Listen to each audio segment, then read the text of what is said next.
പ്രിയപ്പെട്ട പ്രേക്ഷകരെ, അപ്രതീക്ഷിതമായിട്ട് ചിത്രകലയുടെ ലോകത്തേക്ക് എത്തിയ രണ്ടുപേരെ നമുക്ക് പരിചയപ്പെടാം. ഒന്ന് കാസർഗോഡ് സ്വദേശി കെ മാധവിയാണ്, മറ്റൊന്ന് പാലക്കാട്ടെ സ്വദേശി ദേവു. രണ്ടുപേരും ചുരുങ്ങിയ കാലത്തിനുള്ളിൽ ചേർന്ന് വരച്ചു പൂർത്തിയാക്കിയത് ഒരുപാട് ചിത്രങ്ങളാണ്. ഈ അമ്മമാരുടെ വിശേഷങ്ങളാണ് ഹലോ മലയാളത്തിൽ ഇനി അടുത്തത്.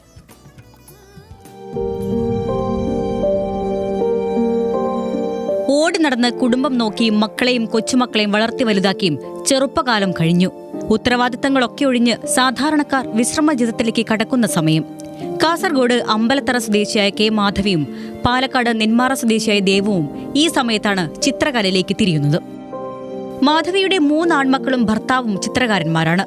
എന്നാൽ ചിത്രകലയിൽ യാതൊരു മുൻപരിചയവും ഇല്ലാതിരുന്നവർ തികച്ചും അപ്രതീക്ഷിതമായാണ് വരച്ചു തുടങ്ങിയത്. 70 വയസ്സിനിടയിൽ 500-ലധികം ചിത്രങ്ങൾ പൂർത്തീകരിച്ചു. പക്ഷേ 2 വർഷം മുൻപാണ് അക്രിലിക് പെയിന്റിംഗിലേക്ക് മാധവി തിരിഞ്ഞത്.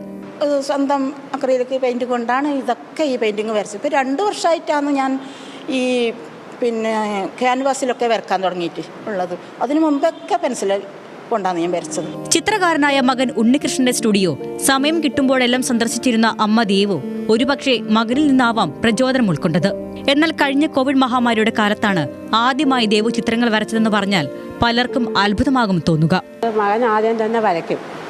ആദ്യം കുഞ്ഞിലെ മകൻ വരയ്ക്കും. അപ്പോൾ മകൻ വരച്ചുകൊണ്ടിരിക്കുമ്പോൾ അവൻ കുറേ ആയപ്പോൾ അതിൻ്റെ പെയിൻ്റൊക്കെ വേണ്ട വെച്ചിട്ട് വേറെ ആൾക്കാർ മക്കൾക്ക് കൊടുക്കാൻ വിചാരിച്ചു.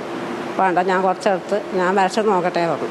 അങ്ങനെ ഞാനത് പേപ്പറിൽ വരച്ചതാണ്. കേരള ലളിതകലാ അക്കാദമിയുടെ ആർട്ടിസ്റ്റ് ഗ്രാന്റ് നേടാനായതോടെയാണ് മാധവിക്കും ദേവുവിനും ചിത്രകലാ പ്രദർശനത്തിനുള്ള അവസരം ലഭിച്ചത്.